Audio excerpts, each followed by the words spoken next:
નમસ્કાર. ઓમ વક્રતુંડ મહાકાય સૂર્યકોટિ સમપ્રભુ નિર્વિઘ્નમ કુર્મે દેવ સર્વ કાર્યેષુ સર્વદા.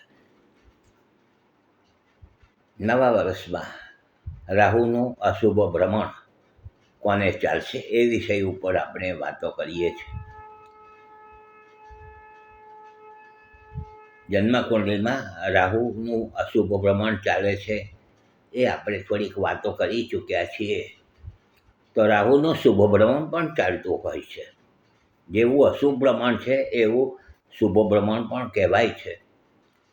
તે જન્મકુંડલીમાં પોતાની જન્મ રાશિથી ત્રીજા સ્થાનમાં, છઠ્ઠા સ્થાનમાં ને 11મા સ્થાનમાં રાહુનું ભ્રમણ શુભ ગણાય છે.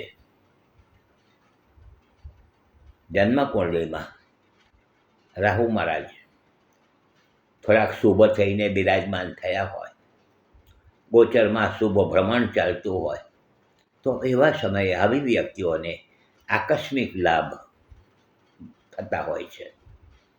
બહુ મોટો લાભ થતા હોય છે. ના ધારેલા કામ પૂરા થઈ જાય છે. રાજકારણમાં રાહુની બહુ અગત્યની ભૂમિકા ગણાયેલી છે. પણ આ એક અલગ વિષય છે, પાછો આપણે બીજી વખત વાત કરીશું. પરંતુ રાહુ મહારાજ અત્યારે જે ગોચરમાં ચાલી રહ્યા છે તે મેષ રાશિ, સિંહ રાશિને, ધન રાશિને બરાબર નથી ચાલતા. વર્ષના આરંભથી લઈને અને 2025ના 18/5/2025 સુધી રાહુ મહારાજ અશુભ ચાલશે, મેષ, સિંહ અને ધન. ત્યારબાદ 18/5થી લઈને ડિસેમ્બર 2026 સુધી રાહુ મહારાજ કર્ક રાશિ, વૃશ્ચિક રાશિ અને મીન રાશિમાં બરાબર ચાલવાના નથી. આવા વ્યક્તિઓ પોતે થોડાક સાચવીને સંભાળીને કંઈ પણ પરિવર્તન કરવા હોય, અગત્યના નિર્ણય કરવા હોય તો થોડાક સાચવીને સંભાળીને કરે. યોગ્ય નિષ્ણાત વ્યક્તિને સલાહ સૂચન લેતા રહે. રાહુ મહારાજ બરાબર ન ચાલતા હોય, અશુભ ચાલતા હોય તો આવી વ્યક્તિઓએ શિવની ભક્તિ કરવી જોઈએ. શિવની ભક્તિ કરવાથી રાહુ મહારાજનું નેગેટિવ ફળ ઓછું થઈ જાય છે. માતાજીની ભક્તિ, તમારા કુળદેવી જે પણ કોઈ હોય તો એની પણ ભક્તિ કરી શકાય છે. રાહુ મહારાજનો વાર બુધવાર છે તો દર બુધવારે કંઈક ગાયને આપણે ઘાસ ખવડાવીએ. અગર તો બુધવારને દિવસે કંઈક એવા વ્યક્તિઓને આપણે કંઈક આપતા રહીએ કે જેથી કરીને રાહુ મહારાજનો અશુભ ફળ જે મળે છે તેમાં થોડીક રાહત મળે.